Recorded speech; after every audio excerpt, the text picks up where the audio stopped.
Nowadays, everybody can code, whether you're an actual programmer or just a newbie. You have no idea what even coding is.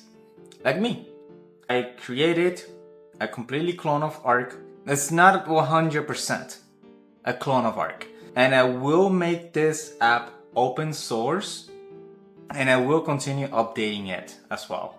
So if you want to start from somewhere, this app will become open source. It's only on Mac OS right now. I don't have a Windows PC, and I do not know if I'm ever gonna port it over to Windows, but it will be open source and somebody else can. But I will keep updating this as well, so just keep that in mind.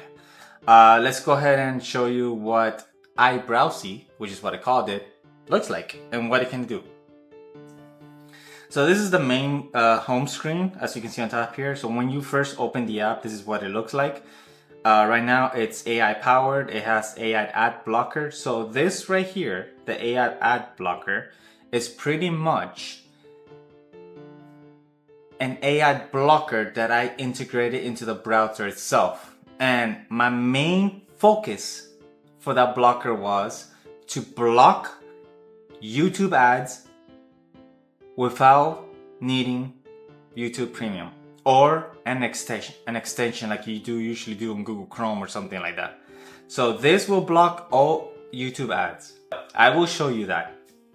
And it also supports split view, and it has an AI assistant. The AI assistant is pretty much like a chat window. Like if you have like ChatGPT, it will come up, you can talk to it, you can tell him what you want, or you can ask him to Google search this or compare prices, and it'll give you a list.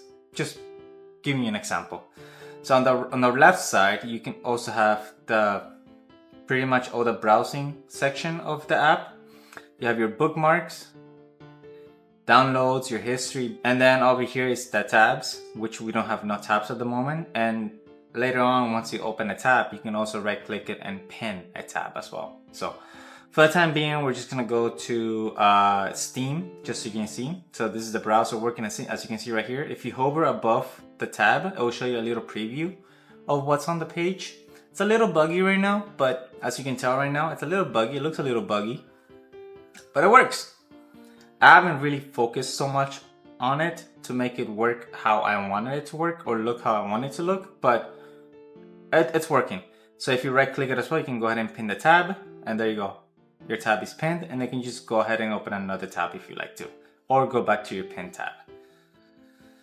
One of the coolest feature is right here on the right side, there's two little tab window here. If you click it, it opens up split view. On the same tab, by the way, you're still on the same tab. This is not a new tab, this is the same tab. It opens split view, and this little feature up here I'll show you later. It opens automatically, but it's also on top here is analysis. But it will, at the moment it's opening automatically just because I haven't really made it so it doesn't open automatically, but it's gonna open automatically at the moment. You can just move it to the side. Split view allow you to have two different web browsers or pages on the same tab. As you can see right now, I can also resize them if I want to. If I click on one, and I can just go to youtube.com,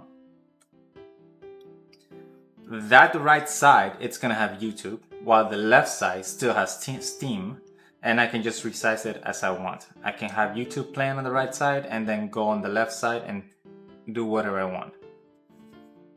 So I did promise you I will show you no ads blocking. So we're gonna go ahead and search for Mr. Beast video. And as you can see right now, I am not signed in whatsoever at all.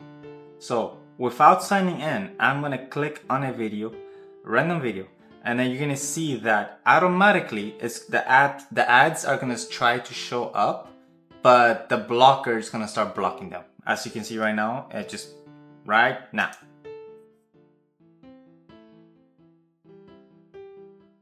And there you go. Behind me are 100 circles with 100 there you go. people inside of them. It tried to, the ads tried to come out, it didn't work. That blocker stopped it. I can click on any video, it's gonna do the same thing. If an ad tries to comes out, it's gonna completely block it. It will be ad free. This is all integrated into the browser. There is no extension. There is no logging into Google or Apple or anything whatsoever. And yes, if I do minimize somewhere and click away, the YouTube video does become a picture to picture. So again, another feature that is only available for YouTube Premium. I got it on this browser. No YouTube Premium for me. I don't need it. So I'm gonna go ahead and go back to the browser. I'm gonna close that out. And now let me show you. I'm gonna go ahead and close split view. So let's go ahead and show you the AI that I created. That is part of this browser. It's built in. All you gotta do in the top right here, you see this little head.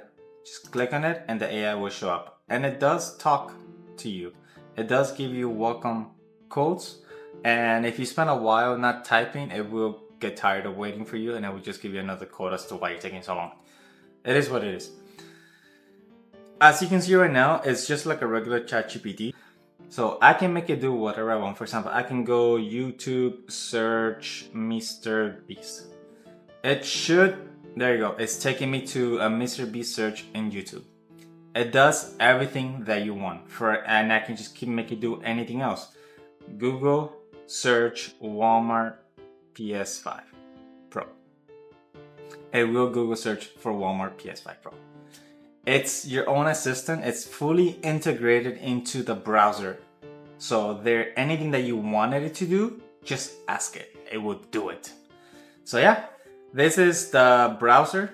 It is will be completely open source and completely coded by the AI on its own. I had no touch on it. I had no idea how it even did it or any of the code that is behind all of this. All I know is that I told it what I want and it did it. And one more thing that I forgot to show you guys. I'm gonna go ahead and close the AI. I showed you guys split view. So I'm gonna give you an example of what split view analysis actually is. So if I go to Wikipedia, I'm gonna go ahead and split view Wikipedia. On the left side, I'm gonna go ahead and click a random article. On the right side, I'm gonna go ahead and click another random article. This right here, which right now I'm dragging, is the analysis for split view. It's a little hard to see right now just because I was playing with the materials of the window, and right now I'm playing around with liquid glass material, which is transparent. But if we expand the window, which is it's a little hard to see right now just because, again, I was playing with liquid glass material. If we expand the window, really hard to see, so I should have gone to a darker screen. So let's go ahead on this side. Let's go ahead and go to Steam to make it easier on us. Steam has a darker background, so I'm gonna go ahead and go to Steam. There you go. As you can see, the split view analysis, it gives you a combined split view analysis, which is while the primary view, which is the left side, discusses historical naval warfare and the fate of notable World War II ship. The secondary view, which is the right side, focuses on a modern entertainment product. This is a little connection between, however. So if you go to primary, you can see more primary view details. If you go to secondary, you can see more secondary view details. For example, it knows it's Tower Born on Steam, which is offering a 25% discount. So what is exactly this feature? This feature was designed for you to be able to drag and drop a PDF on one side of the screen, and then on the other side of the screen you can have an article or another PDF, and the analysis will combine both screens into one single analysis and give you all the differences and details of both screens of the PDF and the article, or both PDFs. And you can also just go click on that primary window and the secondary window to get specific details for each of those specific windows with you having to even read the PDF or the article. That is the purpose of this, and that feature is 100% using the API. It's going to be fully open source. Will continue to develop on it, and I will continue updating it. And then I will show you on another video, step by step, on how I got to this, how I created this, and the first few steps that I took to be able to get a full-blown browser from scratch working perfectly how I wanted it to be working. So stay tuned. You can go ahead and subscribe and like if you want to.